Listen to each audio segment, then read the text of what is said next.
Good morning, welcome to my channel Ritu's life and passion. আজকে চলে এলাম সকাল সকাল তোমাদের সামনে। এখন দেখো এই ঘরটা গুছাতে চলে এলাম, সাথে সাথে যদি রিজু উঠে পড়েছে, সুমনও অফিস বেরিয়ে গেছে, তো তারপরে চলে এসেছি এই ঘরটা গুছাতে। এখন এই ঘরে কেউ নেই, বাপিও এখন বাইরে কোথাও আছে, তো এই ফাঁকে এই ঘরটাকে গুছিয়ে দিই। যা মানে হুড়োকুস্তি চলে এই ঘরে প্রতিদিন বাবার বাইরে, সেই জন্য এই ঘরটা ফার্স্টে করে দিই। বারংবার দিনে করতে হবে তো করে দিই একবার। রিজু এক্ষুনি আসবে, এক লাফ দেবে, ব্যাস সব চাদর টাদর গুছিয়ে একাকার কাণ্ড হয়ে যাবে।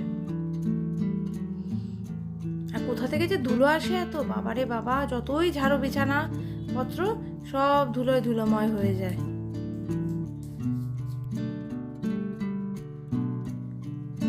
এই ঘরের চেয়ারগুলো ওলট পালট হয়ে আছে। রিজু আর রিজু দাদু এখানে এসে বসে এই জানলা দিয়ে হাওয়া আসে, হাওয়া খায়, পেপার পড়ে। এখানে যেহেতু প্রচণ্ড সানলাইট আসে এই জানলা দিয়ে, তো এখানে আর দক্ষিণ দিকে এটা, তো দক্ষিণের হাওয়াও আসে আর এদিকে আলোও আসে, যার ফলে এখানে আর কি ওরা দুজনে বসে থাকে।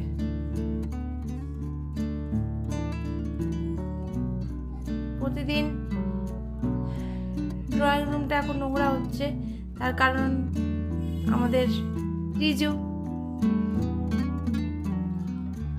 ড্রয়িং রুমে টিভি দেখতে আসা মানে সেই ড্রয়িং রুম ওলট পালট। পাপি এলো তো ঠিক আছে, পাপি এক জায়গায় বসলো, দেখলো, চলে গেল, কিন্তু না, দাদু যেখানে যাবে রিজু তো সেখানেই যেতে হবে। ও পিছে পিছে আসবে, টিভি দেখবে, কতটুকুনি টিভি দেখে জানি না।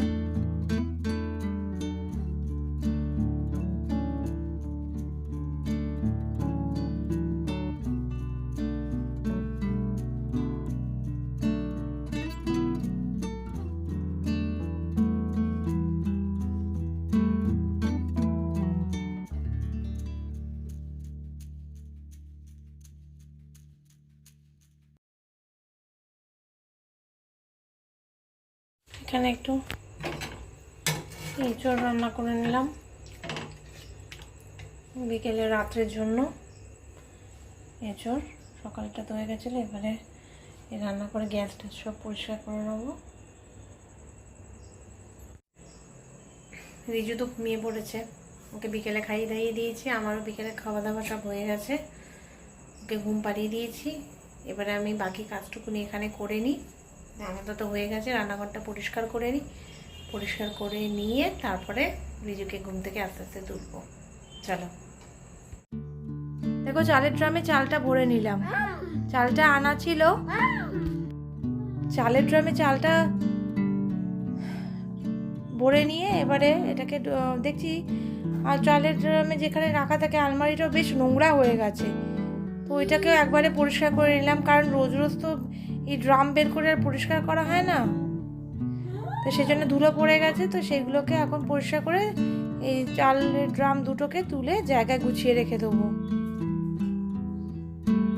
রেগুলার যদি সব কিছু পরিষ্কার করা যেত খুব ভালো হতো, কিন্তু রেগুলার তো প্রত্যেকটা জিনিস ধরে ধরে পরিষ্কার করে উঠতে পারি না আমি।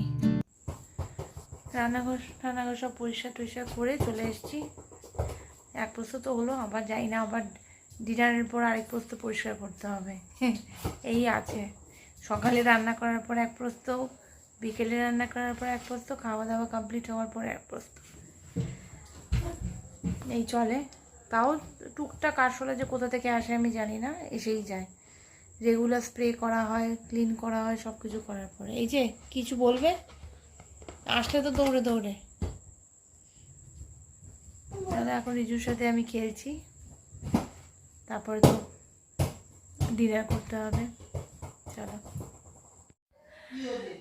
রাত্রিবেলা চলে এলাম তোমাদের সামনে ডিনার কমপ্লিট করে, সব কিছু কাজ সেরে ঠেরে রেখে, যেটুকুনি যা খাবার বেঁচেছে সেটাও তুলে রেখে, আর যা কিছু কিচেন টেবিল, ডাইনিং টেবিল সব পরিষ্কার করে টোরে। আর রিজু এখন গেছে হচ্ছে বাবার কাছে, বাবা ওকে রেডি করাচ্ছে। আমি ওই রিজুর ওষুধ যা খাওয়ানোর খাইয়ে দিয়ে এসেছি, বাকি যে ফ্রেশ করানোর, ক্রিম টিম মাখিয়ে দেওয়া করা, ডাইপার চেঞ্জ সব কিছু এগুলো বাবা করবে। এগুলো ওর কাছে ডিপার্টমেন্ট দিয়ে এসে আমি এখন এই ঘরে চলে এসেছি। বিছনাও রেডি হয়ে গেছে, এই যে বিছনা রেডি। এবারে আমরা শুয়ে পড়বো। আজকের দিনটা এখানেই শেষ। তোমাদের আমার ব্লগটা যদি কোথাও কেউ ভালো লাগে প্লিজ চ্যানেলটাকে সাবস্ক্রাইব করে দিও। সাবস্ক্রাইব না করে যেও না প্লিজ, আমাকে একটু সাপোর্ট করো। আমার রেগুলার ভিডিও তোমাদের কাছে পৌঁছবে। তোমরা আমার সাথে থেকো, পাশে থেকো। তোমরা যারা রেগুলার আমার ভিডিও দেখো তাদের তো অসংখ্য ধন্যবাদ। তোমরা প্রথম থেকে আমার সাথে রয়েছো, আমার ভিডিও দেখছো। কমেন্টসটা করে জানাও যে কীরকম লাগে না লাগে, আর যদি ভালো লাগে তাহলে লাইক। চলো আজকে দিনটা এখানে এন্ড করছি, কালকে আসছি একটা নতুন দিন নিয়ে। Tata, good night.